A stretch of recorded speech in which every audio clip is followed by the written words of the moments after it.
Hello friends, मैं हूं शशांक दीक्षित। और सबसे पहले जो पटवारी की परीक्षा देने वाले हैं उन लोगों को बेस्ट ऑफ लक। तो मैं आपको आज बताऊंगा कि आप किस प्रकार से तुक्का मारें कि आपका सवाल सही हो। तो मैंने कुछ पिछले साल के क्वेश्चंस लिए हैं जिनसे आप देख सकते हैं कि मतलब मैंने कुछ चीज़ें इनसे ऑब्जर्व करी हैं।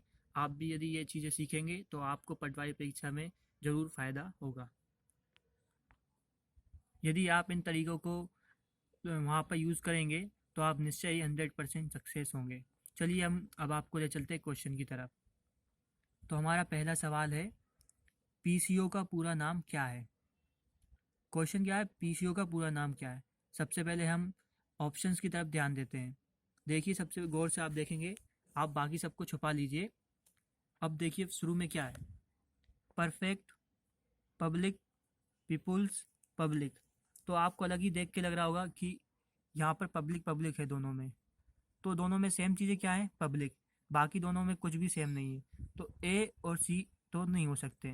तो हमें किस पे ध्यान देना है, बी और डी पे।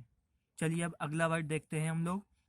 इसको छुपा लेते हैं। अगला वर्ड देखिए, कॉलिंग, कॉन्वर्सेशन, कन्वीनियंस और कॉल।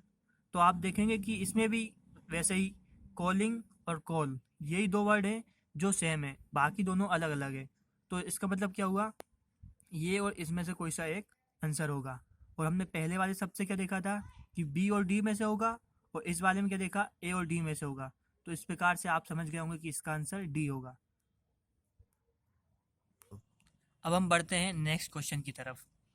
तो हमारा क्वेश्चन है, संविधान के किस संशोधन ने पंचायती राज व्यवस्था को संवैधानिक दर्जा दिया है। चलिए हम ऑप्शन को देखते हैं। ऑप्शन ए है 37वां, 73वां, 42वां, 56वां। तो हम जब चारों को देखेंगे तो हम देखेंगे कि ए और बी सिमिलर है, बाकी दो जो ऑप्शन है वो किसी से भी मेल नहीं खा रहे हैं। तो इसका मतलब क्या हुआ कि ए और बी में से कोई सा एक आपका आंसर होगा। तो देखिए, हम जानते हैं 37वां इस ऑप्शन में सबसे कम है, तो वो तो होगा ही नहीं, तो इसलिए ये आंसर बी ही होगा। तो इसका आंसर है बी। अब हम बढ़ते हैं अगले क्वेश्चन की तरफ। तो हमारा क्वेश्चन है, सोयाबीन उत्पादन सबसे अधिक किस प्रदेश में होता है। तो देखिए, यदि ऐसा क्वेश्चन आता है और आप दे रहे हैं मध्य प्रदेश पटवारी परीक्षा, मतलब मध्य प्रदेश का, तो सीधा सा है कि इसमें मध्य प्रदेश ही होगा। तो आप बिना कोई टेंशन के सीधे सी आंसर लगा दीजिएगा, मध्य प्रदेश। ये सबसे आसान तरीका है। अब हम बढ़ते हैं अगले क्वेश्चन की ओर। हमारा प्रश्न है, मध्य प्रदेश में अल्पावधि कृषि फसल ऋण किस दर पर दिया जाना तय हुआ है।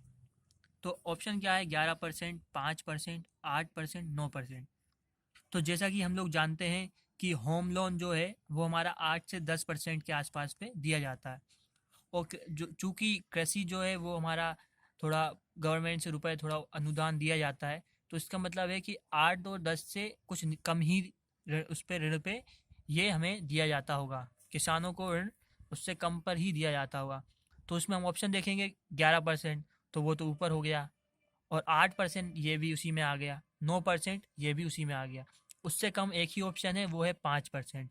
तो इसका आंसर होना चाहिए 5%, मतलब बी। हाँ, तो अब हमारे ये 4 क्वेश्चन तो हो गए। अब मैं आपको एक कुछ महत्वपूर्ण बातें बताने जा रहा हूँ जो इस प्रकार से हैं। ये मैंने पुराने पेपर पटवारी के देखे और भी कई एग्ज़ाम के पेपर देखे, उसके बाद ये कंक्लूजन निकला है। जब आप मतलब क्वेश्चन देखेंगे तो उसमें A B C D 4 option generally दिए जाते हैं। तो आप देखेंगे कि उसमें से बी और सी ऑप्शन ज़्यादा सही होता है। ऑप्शन बी और सी। यदि वहाँ पर ए और डी दिया रहेगा तो उससे पहले काट देना, क्योंकि आपका ध्यान भटकेगा। तो आप सीधे बी और सी ऑप्शन पे जाना। और बाकी मैंने 4 क्वेश्चन जो आपको बताए हैं पहले, तो उनको भी उपयोग करके और इन दो ऑप्शन का उपयोग करके आप उस क्वेश्चन को हल कर सकते हैं। रोक दे रोक दे।